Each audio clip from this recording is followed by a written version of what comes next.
All right, today we're doing transformations of cube root functions. You should know how to do this. You could actually go to page 1 of your notes and copy that information. But if you need to be walked through it, that is absolutely fine. First, let's graph the cube root function. So if we put the cube root of x into our calculators, we will get a graph, and some ordered pairs that we will see are -1, -1, 0, 0, and 1, 1. So -1 is here. We've got this. But this graph is, instead of the S shape that we saw before, this one kind of looks like that. Something along that line. Okay, and just like we learned before, the domain of cube root and cubic functions is all real numbers. The range is the same, so it's going to be all real numbers.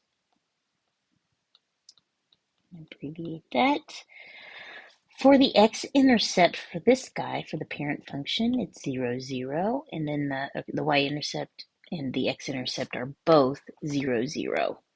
So standard form, we know we're either going to have a positive or negative a. Instead of the parentheses, we are now going to have our radical with the 3 there. So we'll have x minus h, and then outside the radical we will have plus k. Again, if you have your notes, you know that if the number in front of the a is positive, there will be no change. But if a is negative, that is going to be a reflection.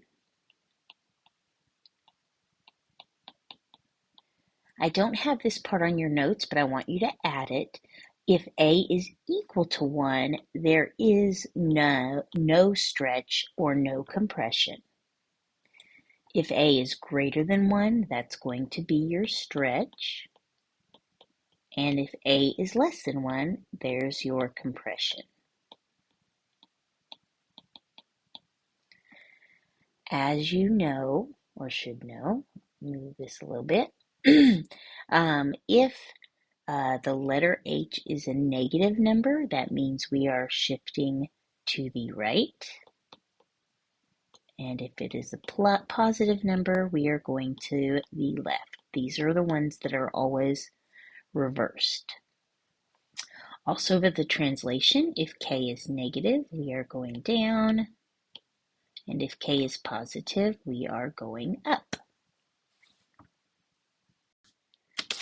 As we look at this first example, this graph should not have a break in it. When I copied it from my picture, it kind of puts that break in there. The first thing we want to identify when we have these graphs is where the center of the graph would be, which would be right about here, because that's where we base all the pieces of the translation from.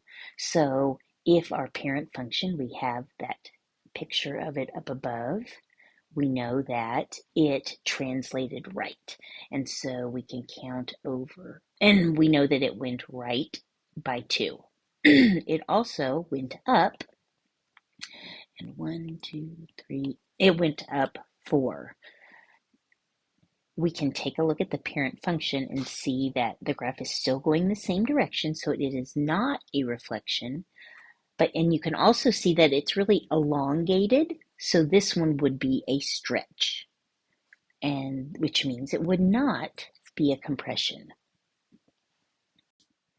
If we move over and look at the other example, you can already see with the other example how the graph is much skinnier.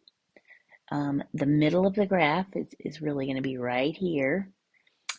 So we know that it was translated to the left. So 1, 2 by 3. And it went down. We have to be careful here. So it went down 1, 2, 3, 4. Is it a reflection?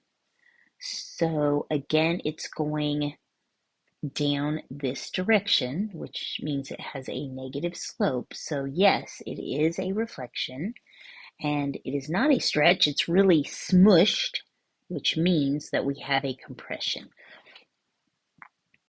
And of course, you cannot identify the amount of the compression just by looking at it unless you're really...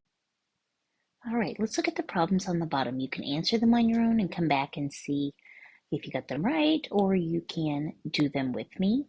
The first graph, zoom in here a little bit, I can see that it went to the left and then it went down. And that gives me and I can tell because it's going this direction that it has been reflected. So I know I am going to have a negative here. If I finish that graph, I know that it went left by 1 and it went down by 3. And so I can tell that my answer here, if the first one, is C. If I go below that, move this back over here. So I know the center of my graph is right here. It is going up and to the right, so that I know it has not been reflected. It did not go left or right because it's still in the middle of my graph. So I don't have anything under the radical, but it did go down 1, 2, 3, 4, 5. So if I can see that the answer there is E. Okay, I've used that one. All right, the one here in the middle. So again, here's the middle of my graph. So I know that, first of all, it's going up and to the right, so it was not reflected. And it went to the left, so I know that's a plus. 1, 2, 3, 4. It went over 5. That's going to be under the radical. And then it didn't go up or down, so I don't have anything here at the end, which gives me my answer A. The next one, I can already tell this, it's a very thin shape, so I've got a compression here. This is the very middle. So it was not reflected because it's going up and to the right. It went to the right, so I know it's x minus 1, 2. And then it went up. And again, I try to find the middle there. 1, 2, went up 3, which gives me, I think that's B. Oh, now we know it's a compression, but of course we can't tell the number off the top of our head. So when we look at the equation, we know that, well, there's our compression. So that one is B. Okay, and our final one, which given what we have left, we've already used A. This should be answer D. And again, remember, it didn't print all the way, so we can fill that puppy in. There's the middle of our graph. So we can say it didn't see that it did not go left, it did not go right, it didn't go up or down, and it wasn't reflected. But you can see that it's really stretched out. So that's our stretch. And the answer for D has a stretch of 5. And we see that the graph didn't move any direction. That's why our answer is D.